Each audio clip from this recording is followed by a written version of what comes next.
لبیک لبیک یا رسول اللہ، لبیک لبیک لبیک یا رسول اللہ۔ اور حاضرین محفل، دور و نزدیک، قریب و پاس سے آئے ہوئے تمام مسلمانان اہل سنت، السلام علیکم ورحمۃ اللہ وبرکاتہ۔ بکاری خیش حیرانم مگسنی یا رسول اللہ، پریشانم پریشانم مگسنی یا رسول اللہ۔ ندارم جستو مل جائے ندانم جستو ماوائے، توئی خود ساز و سامانم مگسنی یا رسول اللہ۔ شہاب کس نوازی کن طبیبہ چارہ سازی کن، مریض درد سیانم مگسنی یا رسول اللہ۔ اگر رانی اگر خانی غلام من تو سلطانی، دیگر چیزیں نمیدانم مگسنی یا رسول اللہ۔ رضایت سائل بے پر توئی سلطانی لا تنہر، شہا بہر عزی خانم مگسنی یا رسول اللہ۔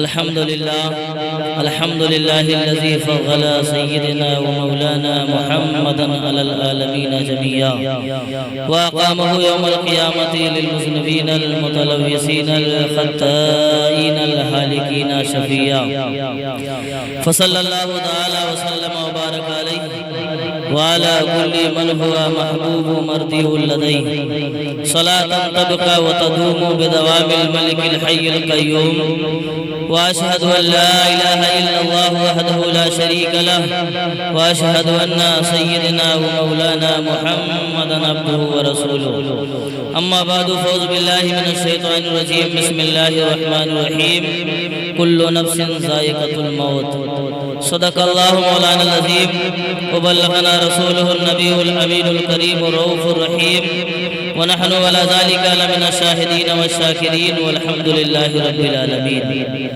برادران اسلام، معزز سامعین کرام، ہم عمر دوستو، نوجوان ساتھیوں، قابل احترام بزرگوں، عزیز بچوں، اسلام کی حیادار بائی عزت ماں اور بہنوں، کچھ عرض و معروف سے بیشتر دل کی عطا گہرائیوں کے ساتھ عشق رسالت کے سمندر میں ڈوب کر بارگاہ سرکار مدینہ، سرور قلب و سینہ، احمد مجتبی محمد مصطفیٰ صلی اللہ علیہ وسلم کی بارگاہ مقدس میں درود و سلام کا نذرانے محبت پیش کریں اور پڑھیں بآواز بلند درود شریف۔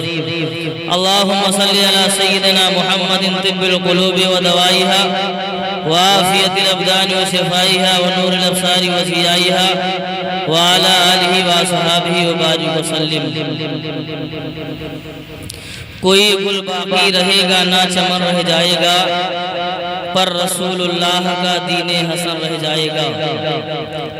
کوئی گل باقی رہے گا نہ چمن رہ جائے گا، پر رسول اللہ کا دین حسن رہ جائے گا۔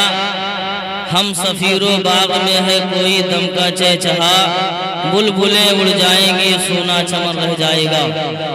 ہم سفیر و باغ میں ہے کوئی دم کا چہچہا، بلبلیں اڑ جائیں گی سونا چمن رہ جائے گا۔ اطلس و کم خواب کی پوشاک پر نازا نہ ہو، اطلس و کم خواب کی پوشاک پر نازا نہ ہو، اس تنے بے جان پر خاکی کفن رہ جائے گا۔ اور نام شاہانے جہاں مٹ جائیں گے لیکن یہاں، نام شاہانے جہاں مٹ جائیں گے لیکن یہاں، حشر تک نام و نشانے پنجتن رہ جائے گا۔ اور جو پڑھے گا صاحب لولاک کے اوپر درود، جو پڑھے گا صاحب لولاک کے اوپر درود، آگ سے محفوظ اس کا تن بدر رہ جائے گا۔ اور سب فنا ہو جائیں گے کافی ولیکن حشر تک، سب فنا ہو جائیں گے کافی ولیکن حشر تک، نعت حضرت کا زبانوں پر سخن رہ جائے گا۔ صلو علی الحبیب، پڑھیے درود شریف۔ اللہم صلی علی سیدنا محمد معدن الجود والکرم وآلہ وصحابہ وبارک وسلم۔ حضرات گرامی، آج میں آپ کی اس بزم محبت میں موت کے تعلق سے کچھ گفتگو کرنا چاہتا ہوں۔ رب کریم کا احسان عظیم ہے کہ اس نے ہم سب کو زندگی عطا فرمائی، دنیا میں بھیجا اور اپنا عرفان عطا فرمایا۔ پھر وہی رب کائنات ایک دن ہم سب کو یہاں سے اپنی بارگاہ میں بلا لے گا۔ اسی مفہوم کو رب کائنات نے قرآن عظیم میں یوں ارشاد فرمایا ہے، کل نفس ذائقۃ الموت، یعنی ہر نفس کو ایک دن موت کا مزہ چکھنا ہے۔ حضرات، موت کوئی آسان لفظ نہیں ہے، بلکہ موت ایک بھیانک لفظ ہے اور دل کو دہلا دینے والا لفظ ہے۔ موت کا لفظ سنتے ہی اچھوں کے جسم میں کپ کپی طاری ہو جاتی ہے اور دل کا چین و سکون درہم برہم ہو جاتا ہے۔ موت کا تصور رستم زمانہ کا ہوش اڑا دیتا ہے اور بڑے بڑے مغرور و متکبر بادشاہوں کو بھی لرزہ بر اندام کر دیتا ہے۔ حضرات، موت نہ کسی کے بڑھاپے کو دیکھتی ہے اور نہ کسی کی جوانی کو۔ موت یہ نہیں دیکھتی کہ کس کا بچہ یتیم ہو رہا ہے، موت یہ نہیں دیکھتی کہ کس کی بیوی بیوہ ہو رہی ہے، موت یہ نہیں دیکھتی کہ کس کا سہاگ اجڑ رہا ہے، موت یہ نہیں دیکھتی کہ کس کا گھر برباد ہو رہا ہے، موت یہ نہیں دیکھتی کہ کس کا گلشن اجڑے گا، اور نہ موت یہ دیکھتی ہے کہ کس کا نشیمن تباہ ہوگا، بلکہ جب موت کا وقت آتا ہے تو وہ کسی کو بھی ایک لمحہ کی بھی مہلت نہیں دیتی اور اس کے جسم سے اس کی روح کو الگ کر دیتی ہے۔ اسی لیے تو کسی شاعر نے کہا ہے، ہوتی ہے ابتدا عالم کی انتہا کے لیے، ہوتی ہے ابتدا عالم کی انتہا کے لیے، بنایا رب نے جسے بس وہ ہے فنا کے لیے، بنایا رب نے جسے بس وہ ہے فنا کے لیے۔ حضرات، حضرت سیدنا ابو سنان رحمۃ اللہ علیہ فرماتے ہیں کہ ایک مرتبہ میں بیت المقدس کی پہاڑیوں میں مصروف عبادت تھا کہ میں نے انتہائی پریشانی کے عالم میں ادھر ادھر گھومتے ہوئے ایک نوجوان کو دیکھا۔ غمخواری کی نیت سے میں اس نوجوان کے پاس آیا اور سلام کے بعد اس سے پریشانی کا سبب پوچھا تو اس نے بتایا، ہمارا ایک پڑوسی اپنے بھائی کی موت پر اس قدر غم میں مبتلا ہے کہ ہر لمحہ آہوزاری ہی کرتا رہتا ہے اور اسے کسی کروٹ چین نہیں۔ مہربانی فرما کر آپ میرے ساتھ چلیے تاکہ اس سے تعزیت کر کے اسے تسلی دے، شاید کہ آپ کی دلجوئی فرمانے سے اسے قرار آ جائے۔ چنانچہ میں نے چلنے پر آمادگی ظاہر کی۔ وہ نوجوان مجھے ساتھ لے کر غم سے نڈھال ایک شخص کے پاس پہنچا۔ ہم نے اس سے تعزیت کی مگر اس نے کوئی توجہ نہ دی بلکہ آہوزاری کرنے لگا تو میں نے اسے سمجھاتے ہوئے کہا، اے اللہ کے بندے، اس طرح بے صبری کا مظاہرہ نہ کر، اللہ سے ڈر اور صبر سے کام لے۔ بے شک موت ہر کسی کو آنی ہے، جس نے بھی زندگی کا سفر شروع کیا اس کی منزل و انتہا موت ہے۔ موت ایک ایسا پل ہے جس سے ہر ایک کو گزرنا ہے۔ کچھ گزر گئے، کچھ گزر رہے ہیں اور کچھ کو ابھی اپنی باری پر گزرنا ہے۔ اسی لیے تو کسی شاعر نے کہا ہے، یاد رکھ ہر آن آخر موت ہے، بن تو مت انجان آخر موت ہے، ان کے فانی میں فنا ہر شے کو ہے، سن لگا کر کان آخر موت ہے۔ حضرات، ہماری باتیں سن کر وہ شخص کچھ یوں گویا ہوا، میرے بھائیو تم نے بالکل ٹھیک کہا، تمہاری باتیں برحق ہے، موت واقعی ہر کسی کو آنی ہے اور ہر ایک کو اپنے وقت مقررہ پر اس دنیا فانی سے جانا ہے، مگر میری آہوزاری کا سبب یہ ہے کہ میرا بھائی قبر میں بہت بڑی مصیبت کا شکار ہے۔ اس کی بات سن کر ہم نے کہا، سبحان اللہ، کیا تم غیب جانتے ہو؟ جو تمہیں معلوم ہو گیا کہ تمہارا بھائی قبر میں عذاب سے گرفتار ہے؟ تو اس نے کہا، میں غیب تو نہیں جانتا مگر جو ہولناک منظر میں نے اپنی آنکھوں سے دیکھا ہے وہ مجھے کسی کروٹ چین نہیں لینے دیتا۔ ہمارے اصرار پر آخرکار اس نے اپنا واقعہ کچھ یوں سنایا، جب میرے بھائی کا انتقال ہوا اور تجہیز و تکفین کے بعد ہم نے اسے قبرستان میں دفن کر دیا تو لوگ واپس آ گئے مگر میں کچھ دیر قبر کے پاس ہی کھڑا رہا۔ اچانک میں نے ایک دردناک آواز سنی، گویا کہ کوئی انتہائی تکلیف کے عالم میں بچاؤ بچاؤ کی صدائیں دے رہا تھا۔ میں نے ادھر ادھر دیکھا مگر کوئی نظر نہ آیا تو غور سے سننے لگا کہ آخر یہ آواز کس کی ہے اور کہاں سے آ رہی ہے۔ معلوم ہوا کہ یہ پردرد آواز تو میرے بھائی کی ہے جو قبر کے اندر سے آ رہی ہے۔ میں بے چین ہو کر قبر کھودنے لگا تو ایک غیبی آواز نے مجھے چونکا دیا۔ کوئی کہنے والا کہہ رہا تھا، اے اللہ کے بندے قبر مت کھود، یہ اللہ کے رازوں میں سے ایک راز ہے، اسے پوشیدہ ہی رہنے دے۔ آواز سن کر میں ڈر گیا اور قبر کھودنے سے باز آ گیا۔ جب وہاں سے اٹھ کر جانے لگا تو میں نے پھر اپنے بھائی کی دردناک آواز سنی جو بڑے کرب سے بچاؤ بچاؤ پکار رہا تھا۔ مجھے اپنے بھائی پر ترس آنے لگا تو میں نے پھر دوبارہ قبر کھودنا شروع کر دی۔ ابھی میں نے تھوڑی سی مٹی ہٹائی تھی کہ پھر مجھے غیبی آواز سنائی دی، اللہ کے رازوں کو نہ کھولو اور قبر کھودنے سے باز رہو۔ غیبی آواز سن کر میں نے دوبارہ قبر کھودنا بند کر دی اور